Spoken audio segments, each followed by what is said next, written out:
Hey there, and welcome to another Wisdom Wednesday episode of the Alter Your Health podcast. I'm Dr. Ben. And I'm Dr. Susanna. And we are both naturopathic doctors who empower you to heal yourself through whole food, plant-based nutrition, as well as mind-body medicine.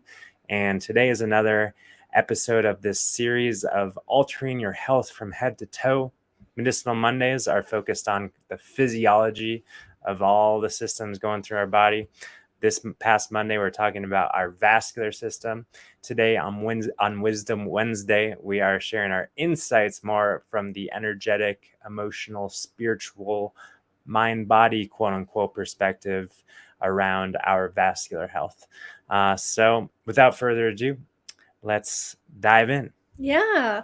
And I think, it's always kind of helpful to start off these conversations by talking about the real physiological brain-body connection between the physiological state of stress and its effects on various organ systems. So why don't we start there by talking about Sure. the effects of stress on our vascular system? Sure, because I think some of these conversations can get a little bit woo-woo, and I know that a lot of us are less woo-woo oriented than others, but the brain-body connection is very much not woo-woo. So I think that's a good idea. It kind of bridges the gap into more energetic, metaphysical, because what we're describing is, of course, very much physical, physiologic.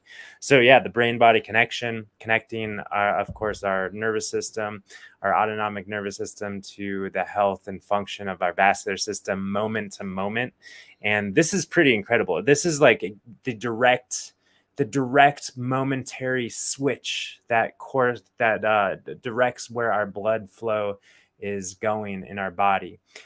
So what we're talking about here is, of course, the autonomic nervous system having the sympathetic branch and the parasympathetic branch. The sympathetic branch, of course, being corresponding with our stress response.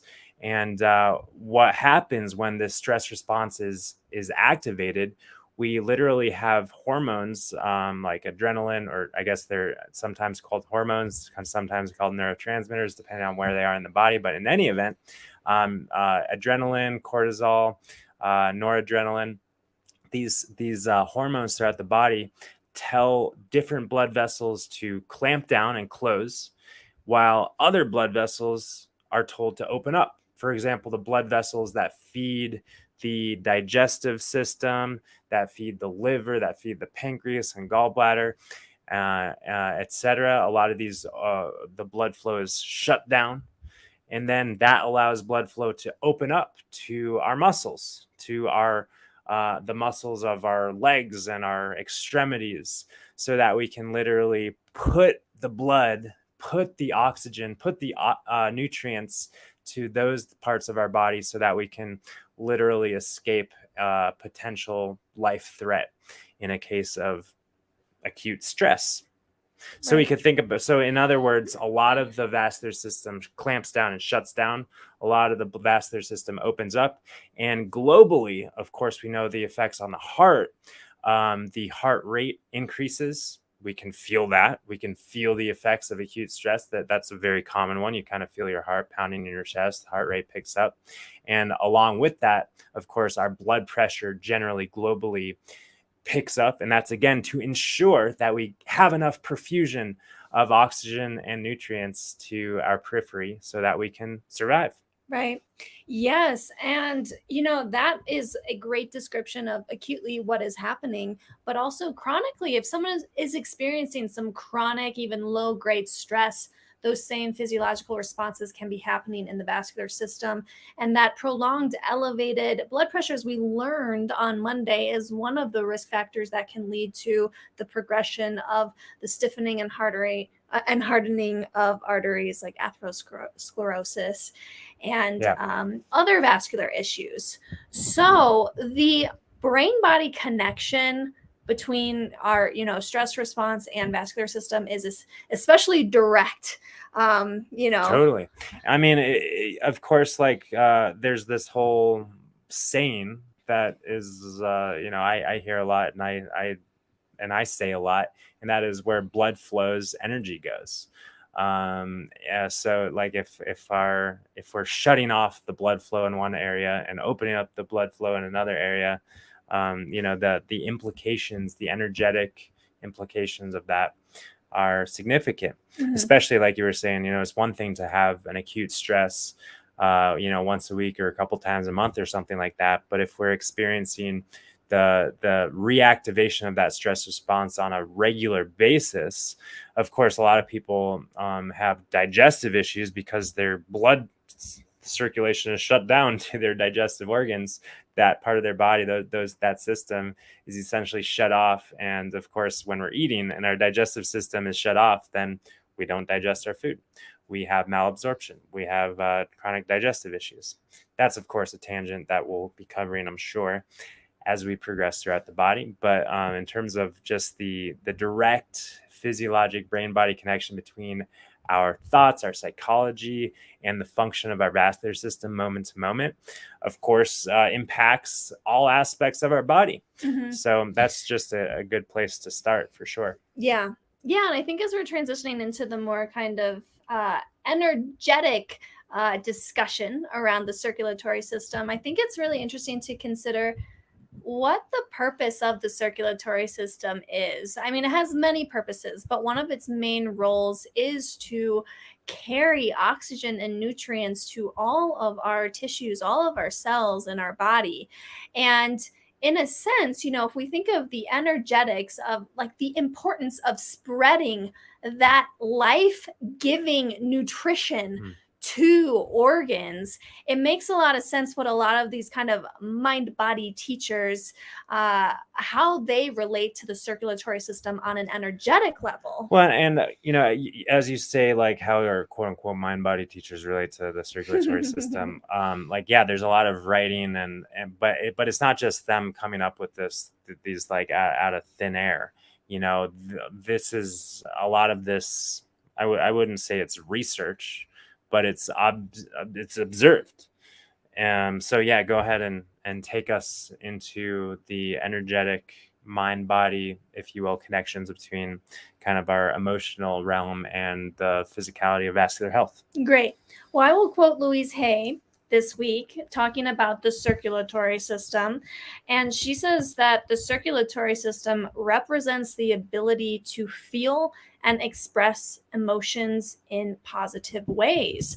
I also want to point out for arteries, she says arteries carry the joy of life. And if you think about the heart as being this energetic center, the heart is, the fourth chakra, the heart chakra. It's associated with the energetics of joy and love. And our vascular system is what connects the heart with the rest of our body, spreading this love and joy. It sounds cheesy and woo-woo throughout the body, but energetically, if we think of how we as human beings are spreading our joy and our love with our environment, with our world and ourselves, there is that connection and that kind of metaphor between the circulatory system in our body and how we are circulating love and joy in our world. And I'm just sitting here kind of feeling that, and I'm feeling the open up and like the connection with that authentic wellspring of life and love and gratitude and compassion and understanding and connection. And it's just like always there, and it's so expansive, and it's like opening up and like tingles throughout my fingers, and like it's just, yeah. And then of course I know very much in my experience the contrary to that, the constriction of that, the blockage that I can create to that, and what that feels like. And I can't say that I actually feel my blood vessels constrict. Like I don't have that physiologic self-perception of what's going on in my body, but I can feel constriction in my muscles. I can feel constriction sometimes in like my voice and my throat. I can feel constriction in like the muscles of my face and these sorts of things. And yeah, I can, so I can kind of start to feel that constriction and that blockage of the vascular system. um, that's yeah, I'm just kind of exploring that self-perception.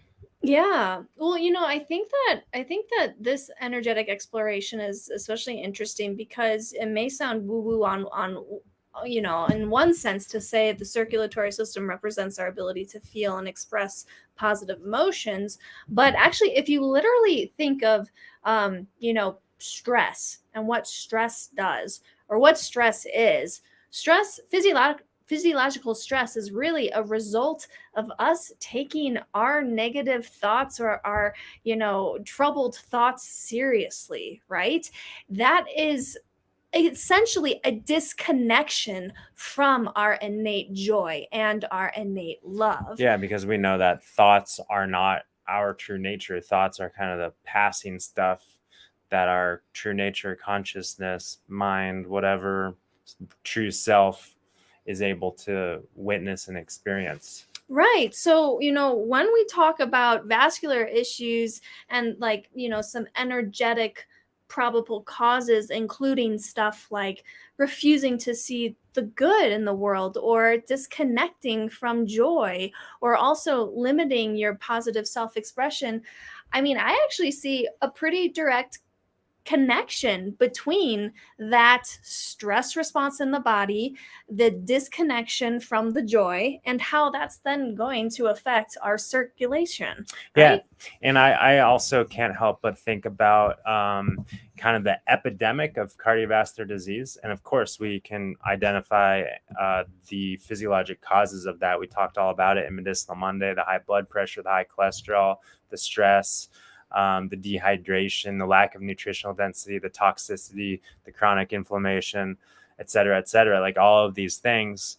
But also in a kind of energetic way, there's this epidemic also of kind of constriction of love, this like negativity, closed-mindedness, closed-heartedness, uh, you know, cynicism, not seeing the good, not appreciating, not being appreciative and accepting, and that societal epidemic of just kind of on the emotional level, you can't help but draw the connections like, oh my gosh, heart disease is the number one killer. And of course, there's all these nutritional things that we can do, but on a different level, we can also consider the emotional and energetic healing that's possible in terms of just being more compassionate, accepting, understanding, open-hearted, and being able to see the good and the joy and and being appreciative of what is, rather than always in that place of constriction and criticism and cynicism.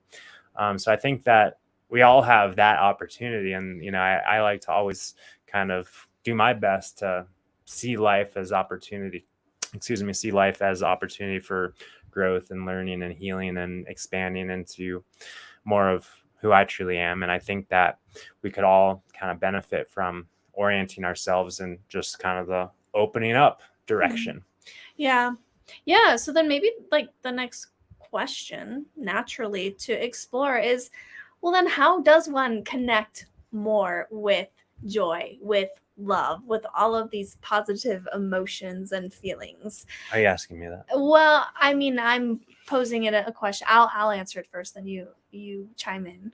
I'll give you a break from talking. But as we said earlier in this episode here, joy and love are actually your true nature. It's actually like your default state. And while that might seem bogus to you, the truth is that the only thing that disconnects us from those positive feelings, those nice feelings, is our state of mind and the level to which we are taking our serious thoughts and our judgments seriously.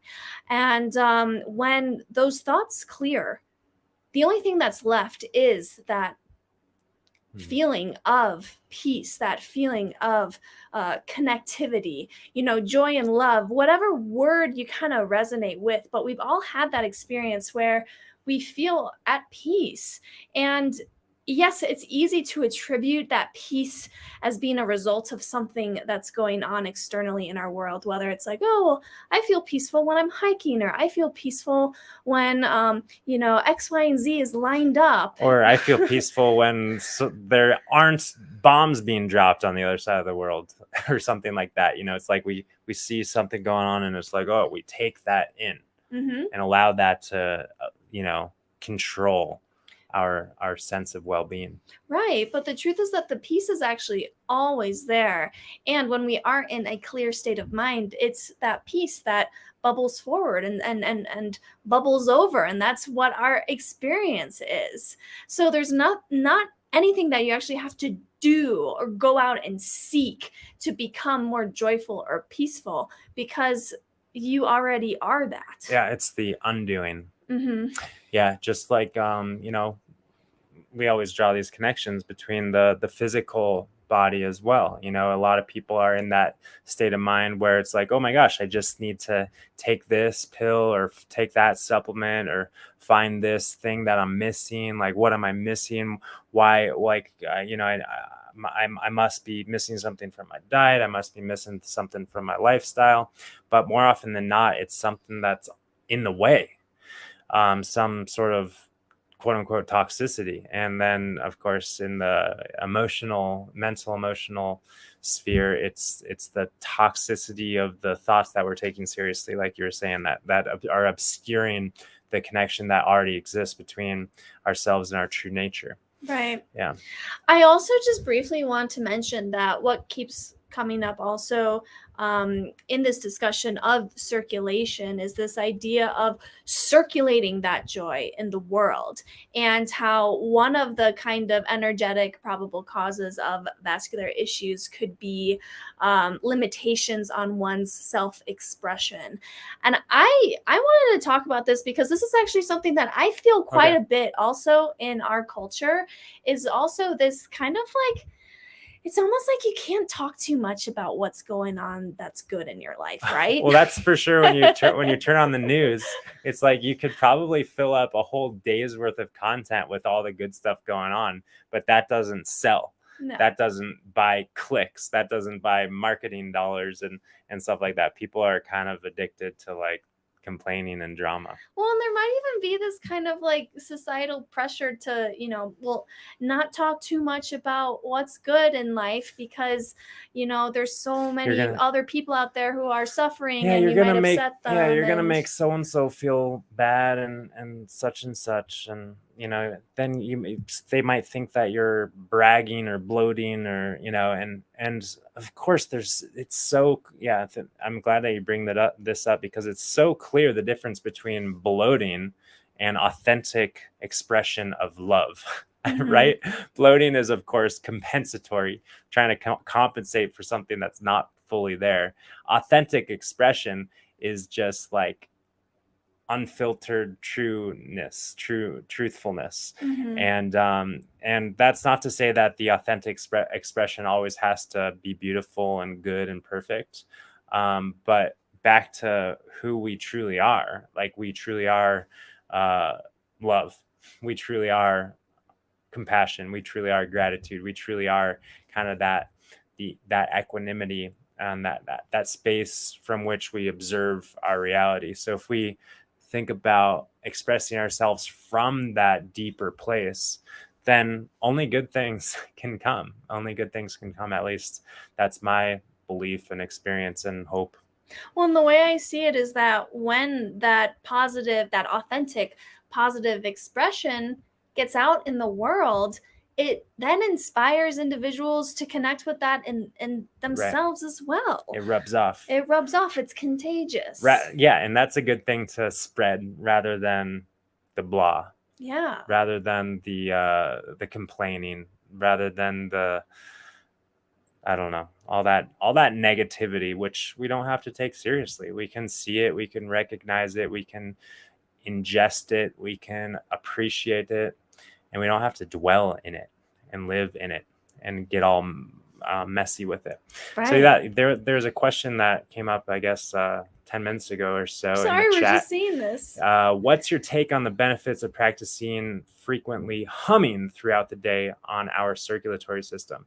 So humming is a way of activating the vagus nerve, humming and singing. And of course, the vagus nerve is the nerve that communicates the autonomic signals between our brain and our major organ systems.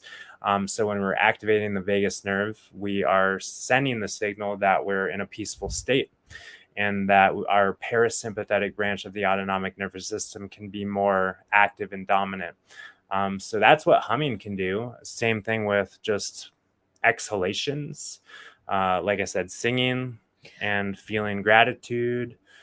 But, and just yeah. to bring it back to the circulatory system, when the parasympathetic nervous system is activated, then that's going to support circulation. Well, in healthy circulation in general. In general, yes. Yeah.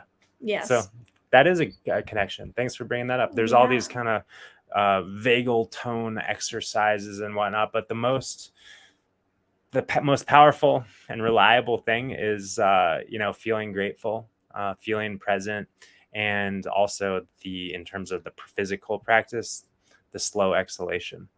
But humming, yeah, why not? It feels good. Yeah. So that's probably a good place to wrap up. And before we sign off for today, just a quick announcement that in about 48 hours or so, starting on Friday, just a couple days away, we will be having our first cleanse meeting for our summer cleanse. If you've been on the fence, not sure if you want to jump in, we encourage you to take the dive, and it's going to be great.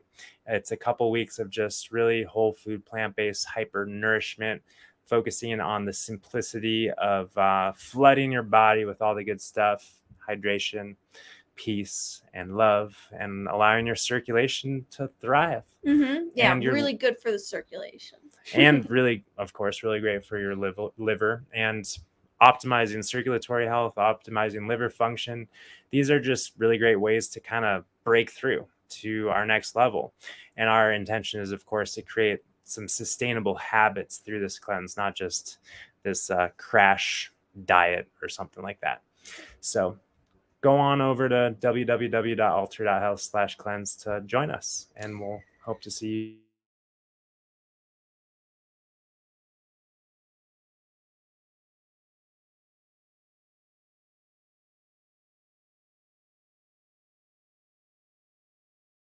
System next week. Yeah, I think our internet just kind of cut off. But peace and love, you guys. Bye for